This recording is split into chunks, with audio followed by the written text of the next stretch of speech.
Hey, so you're thinking about moving to Del Sur in San Diego, which by the way, I've called home for years. So I'm gonna take you through the pros and the cons in this video because the reality is, as someone who lives there and has spent years there, since 2014, I can tell you that it's a magnificent neighborhood, but it does have its downsides, just like any neighborhood does. I think you need to be clear on the good and the bad. So if you're looking for the pros and cons of Del Sur in San Diego, this is the video for you and we're gonna get after it right now.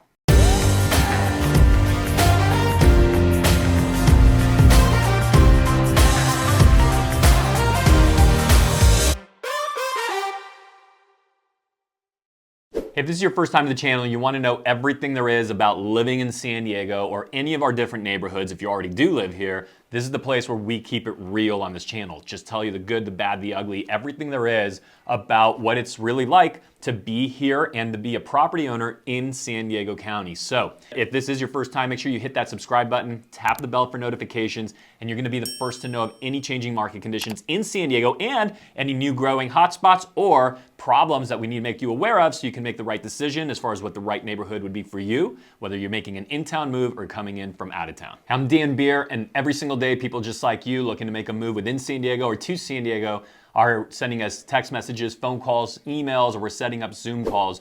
And it's really important that we know exactly where you get value out of the channel. So drop that into the comments, let us know, hit the likes, and we want to keep this going so we can keep you completely informed from a real standpoint, no angle on everything going on in San Diego. All right, we're gonna jump right into it. I'm gonna take you through a pro and then a con, pro, con, but I'm gonna save the biggest con for the end, so make sure you stay tuned for that. And that's really one that I don't think my neighbors would even really want me to share with you, but that's not my job. My job is to serve you, make sure you can make an informed buying decision.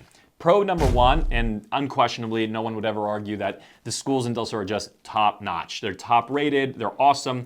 The elementary school, for example, there's two of them, Del Sur Elementary, which is a more traditional teaching track, and then Design 39, which has more of an alternative track, right? It has kind of just a different philosophy, no homework style. And the kids are more in charge of their learning track as they almost specialize, kind of college style, in what they're interested in. So if you're looking for either that traditional or new age system, both schools are top rated and so desired. Now the caveat, the catch to it is Design 39 does have a lottery system. So there's certain seats that are allotted to all of the different sections within the zip code that Del Sur is in. And so there's no guarantee that you could get into the school. Having said that, I've been around a long time, and most parents that are just really intent on having their kids there, there's not a lot of horror stories of them not getting in. So of course that doesn't come with any promises. Make sure to speak to the school, do your research on that. But the schools are awesome. Del Norte High School is absolutely one of the most beautiful, newest, and just like well-established facilities in the county. The academics are excellent. Where they place their students into college is excellent. It really, really rates at the top of what you're going to find within San Diego County, you know, in that conversation of top 3, 4, 5 high schools in the area. All right, let's jump over to the first con. One of the negatives of being in Del Sur is that it's warmer, okay? The weather does get hotter, it gets warmer than equivalent neighborhoods a little further west. And so if you look at even, say, a comparison of Del Sur versus Carmel Valley, which buyers tend to always be comparing one versus the other, get a little more land in the Del Sur area for, you know, or you go over to Carmel Valley, prices tend to spike a little bit. And there's always that give and take, and the schools are excellent in both.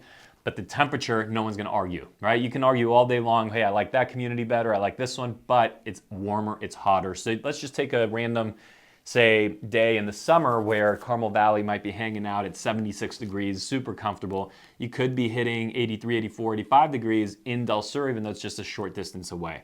So the weather is something to note, but a positive side on the weather is it does tend to be sunnier.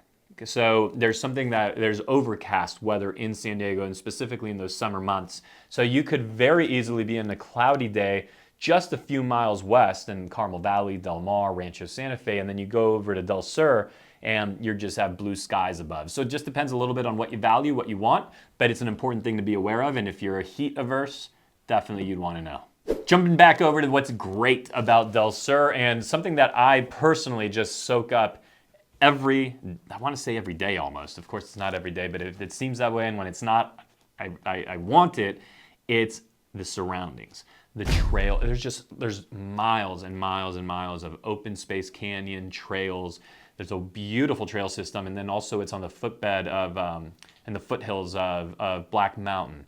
And so it could be very normal that even 2-3 times a week, I might step out of my home in the morning, and within minutes, I'm climbing Black Mountain. I'm on this beautiful hike, 880 feet of vertical gain.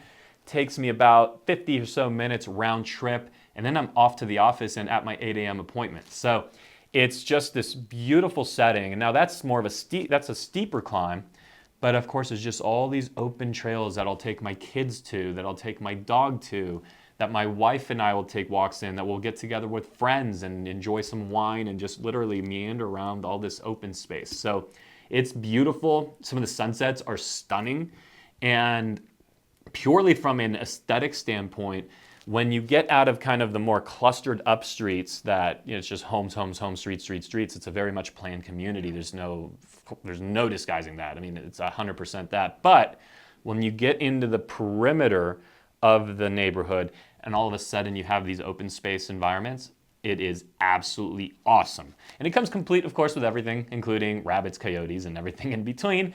But they don't mess with people. Just make sure you keep your pets inside if you have small pets, and you'll be all good. All right, one of the things that's not so great about Del Sur is there is very limited options in terms of shopping, food, walkability.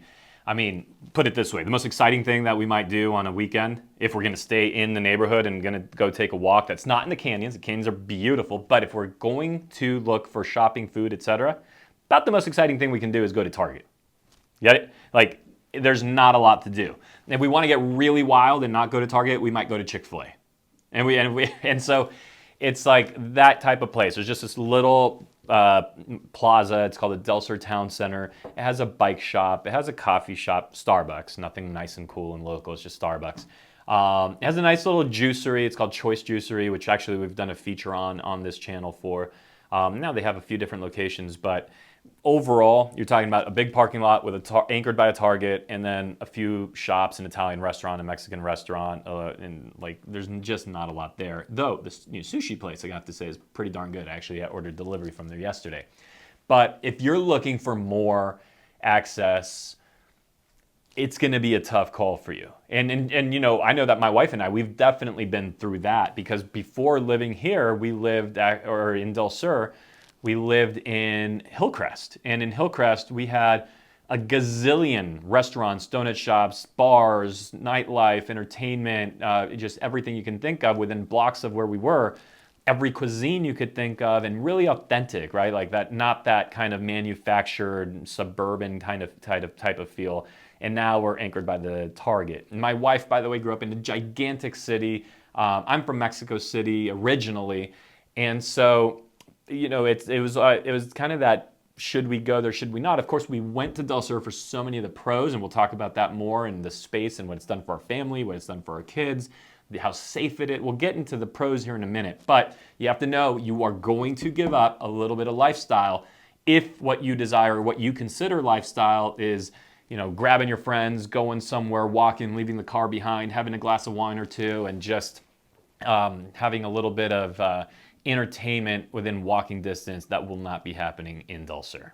But what is going to happen in Del Sur is you might feel just the way I feel. I feel so safe in Del Sur. My wife feels safe in Del Sur. We have friends spread across the neighborhood, and she'll walk 11 p.m., midnight, whatever it is, maybe after having a glass of wine with a girlfriend, or maybe we'll both be walking home after a dinner party, and there's zero thought, concern, nothing. We feel very, very, very safe living in Del Sur.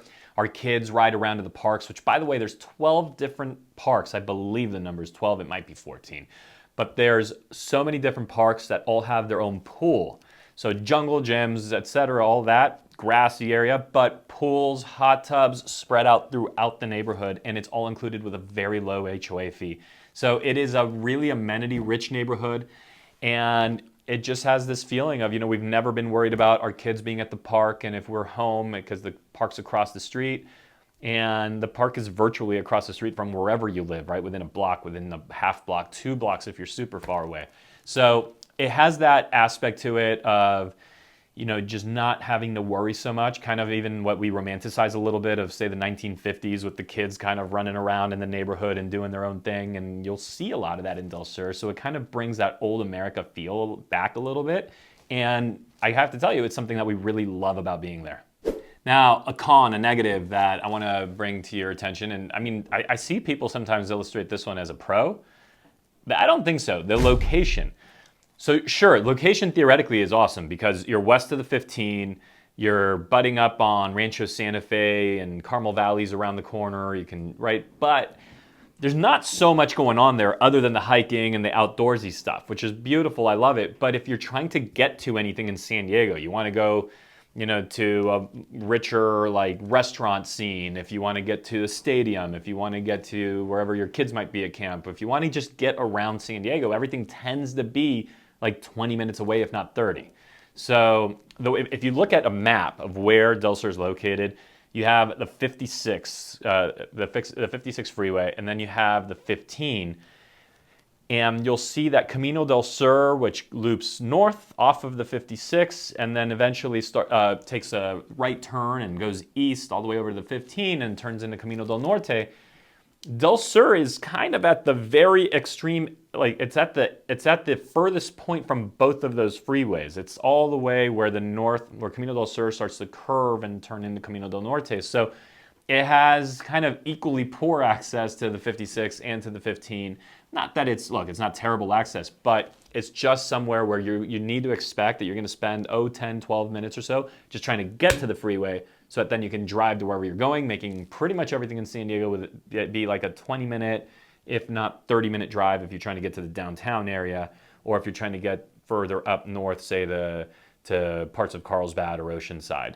Now, if you're trying to get to Del Mar, if you're trying to get to Rancho Santa Fe, if you're going to Carmel Valley, if you're going to parts of Escondido is particularly, by the way, convenient to Del Sur. If you're trying to get to the area, the neighborhoods off of the 15, call it Rancho Bernardo, Poway, all that, that's more accessible. But just be ready that you're going to do your fair share of 15, 20, 30-minute drives when living in Del Sur. And then finally, I have the last topic we're going to talk about, which is going to both be one of the biggest pros and that big con. And it really is about, I'm going to give you talk about giving you the good, the bad, the ugly, everything there is about living in, right, which we always say here on this channel. I'm going to give you that for Del Sur, and it's the community aspect. On the good side, you'll be hard-pressed to find a tighter-knit community. I mean, Del Sur is tight, it's connected, people talk. There's Facebook groups, the moms group, the classifieds group, the dads group, all this stuff is going on. And at the same time, the part that I mentioned at the beginning of this video that my neighbors might not want me to mention is it could be a little too much, okay? Like it can turn into the type of place where, if you're putting your life out there, there's plenty of people ready to receive it, ready to talk about it. You might put it this way: you could run a stoplight or a stop sign, excuse me. You could roll through a stop sign, and then all of a sudden find a photo of your car doing that, post it up in the neighborhood Facebook page, right? So that's the extreme end of it. No, I've never experienced that. Lived there since 2014. Never experienced it, but I do see people get called out with that sort of thing. And that could be a huge turnoff to some people. At the same time, why are those people doing it? They're doing it because they want to protect their kids. They want to make sure that the streets are safe. They want to make sure that there's not people ripping through it 60 miles an hour. And so it's kind of this really great thing about Del Sur and the bad. On the great side of that community aspect, there's the poker night, there's the 4th of July event, the Memorial Day event. I mean, if I were to drop you in blindfolded and then kind of unveil what's happening at some of these events that go on, you'd think you're at the county fair, talking about professional, amazing carnivals, beautiful things that go on. One of my favorite things is there's all these parks that I had mentioned, and so there's parent-kid sleepover kind of camping experiences in those parks where all the different families will come out, they'll camp out there, they'll blow up movie screens, and so yes, it has some of the best community aspect that you'll ever see anywhere. But at the same time, I've never been affected by it because I'm just not the type that's always out talking to all my neighbors and doing all that and making my business known. But if you are that type, it can be a little gossipy, it can spread, And if you really do something that's stupid and dangerous, you could get very much called out on the Facebook groups. So you could see that as good, you could see that as bad. I see it as being both, and the rest of it's going to be your call. My job on this video is to try to give you a real sense of what it might be like to live in Del Sur, a community which, by the way, has sustained and grown and become, from a value perspective, and that has become one of the most desired neighborhoods in Southern California. Definitely would encourage you to at least take a peek at it if you're looking for some of the aspects that I've mentioned on this video and see it for yourself. So remember, if this is your first time to the channel, make sure you hit that bell, tap it so you get the notification, subscribe to the channel, give us a like, and drop into the comments. Tell me what you think you'd like to hear, whether it be more about this community or about any other community, so we can create the right content for you and we can keep this channel going. I'm Dan Beer. We'll see you on the next one.